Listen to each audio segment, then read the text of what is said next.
So welcome, everyone. It's great to have an excuse to see all your faces again. And what I want to talk about is, first of all, why this is worth doing. And as you all know, our program has four components, one of which is the support groups, love and intimacy. And it may be the most powerful part of it. Study after study have shown that people who are lonely, depressed, isolated are 3 to 10 times more likely to get sick and die prematurely compared to those who have a sense of love and connection and community. It's not a support group in the way that, just exchanging recipes and so on. It's creating a safe environment in which people can let down their emotional defenses, talk about what's really going on in their lives, talk about what they're really feeling, because it's our feelings that connect us in ways that are really powerful. It's easy to continue that virtually using technologies like this one, like Zoom. And in some ways, it's even easier because you don't have to get into a car, you don't have to drive across town, you don't have to go parking. Some people move away, and wherever you are in the world, you can sign in and do this. So I thought a good place to begin might be just to talk about how this evolved for you and what it's been like. The thing that is nice about Zoom is it's easy to use. It just solves the distance problem altogether. I mean, look at the screen here. We've got Woody in Boston and John in Honolulu, and it's just anywhere in the world, like you say.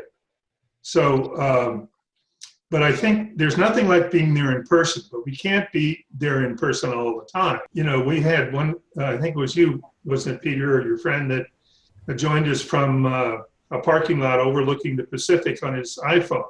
You can join from anywhere you are. Can you achieve that same level of bonding and intimacy virtually as you do in person, or is it close to that? I would say it's close.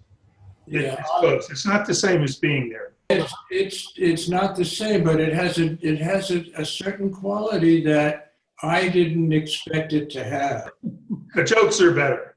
Yeah, the jokes are better, but there's something about having this thing, seeing everybody here on the screen, being able to talk, and having something like this once a week, getting together with people that I know or the people that I feel comfortable with is a huge thing for me.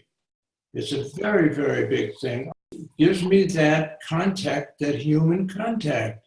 Mm-hmm. Now, that's what's important. It's like I feel as though I need to have that human contact to feel myself, my humanity. We're from Yosemite, so we were, 5 hours, almost, 3 hours each way to Sausalito. And you were doing that every week? Yeah, every week. So this has been, and of course I wouldn't have given that up. We did that for 5 years. This has just opened up a whole new thing for us. I found that once a month in Sausalito was nowhere near as good as weekly.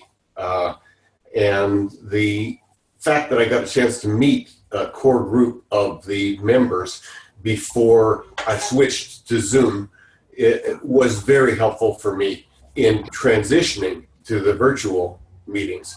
But now I think the virtual meetings are more valuable than the monthly meetings would have been. Because you can do them more frequently. The increase frequently, exactly. I think we've all, gotten closer. We're getting better all the time. The meditation that Sam's been leading us has really brought another level. We could do yoga this way. I mean, there's so many things you could do. Cool. That I think in the year we've been experimenting with this, it's been both conversational, but I mean, the hour ends and we're all like, wow, but we're going to see you next week. So that really has been quite powerful. The real key here is it comes down to trust. There's a level of trust with all of us, whether we've met in person or not. This is a way to basically reinforce each week. Now, is it as good as being in person? I'm not sure that's even the right question. I'm not able to go to Sausalito as a half a day out of my life each week, and I work full time. So it's a constant. It's there. I know it's going to be there, and whoever shows up, there's a level of trust. Feelings, what kinds of things are you sharing? I'll tell you, our medical stuff. I mean, the fact that you've had tests done, you've shown your vulnerability, that you've had this, in some cases, life-threatening thing that you've dealt with, and we've met at a common level, and there's a trust, as Peter said, that whatever you say is going to stay here and I feel comfortable in sharing whatever. And I think that's reinforced when other people share other intimate things, then it makes me feel more trusting that I can share something more intimate. We talk about health, we talk about life, because once you've got health, once you get, you know, on the other side of your heart disease or the other side of prostate cancer, and you get into that health, all kinds of things open up. So that's what we share about, very natural. This is a very big thing for me because I'm in the health field. I was in the health field, and I find that talking about sickness is boring to me. I really like the idea that this is oriented towards health, and the fact that I can share, for instance, that I've been in this for, I was diagnosed about 25 years ago, and I'm still healthy. You know, I'm like 84 years of age, and I'm still healthy. I would never have been as healthy as I am today if I hadn't done this program. I think a word that I would probably suggest is the word healing. We're not in this to be cured. That's not what we're talking about. We're talking about it's a healing process. I think what we're tapping into as a life support system is how do we heal? And we don't talk about healing, but it takes place. But the healing isn't just physical, it's other ways as well, right? Right. Yeah. One of the things I've noticed, we're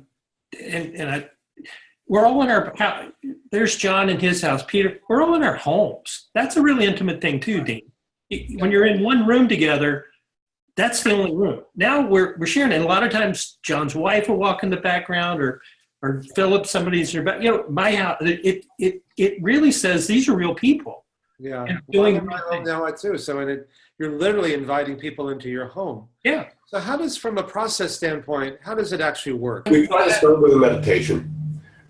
We try to go around the room and talk, a virtual room, and talk to each of the people there to check in on them, give them a chance to check in on what's most important and has recently happened. People begin to inquire about the folks that they've missed that they need to catch up on. You know, Jack has had some medical difficulties, and Bill has had some problems, and you know, so how you doing? That's that kind of addition to the bare bones of a check-in is one of the ways that people show that they're really concerned and care. I think it kind of depends on where everybody's mood is. But we're never want from somebody being able to speak for 10 or 15 minutes about something that seems to matter to the rest of us. It's very organic. It just kind of unfolds. So if you say, you know, how does it help us be more adherent? I don't know that that's really, we wouldn't do it if that was the only outcome. The outcome is we're participating in life more. We've got our health. We got, you know, we still talk about health a bit, but we really talk about life. And that's what it opens up when you've got your good health, as you know. That sounds like a great note to close on. Deep bow to each of you, and to be continued. So thank you.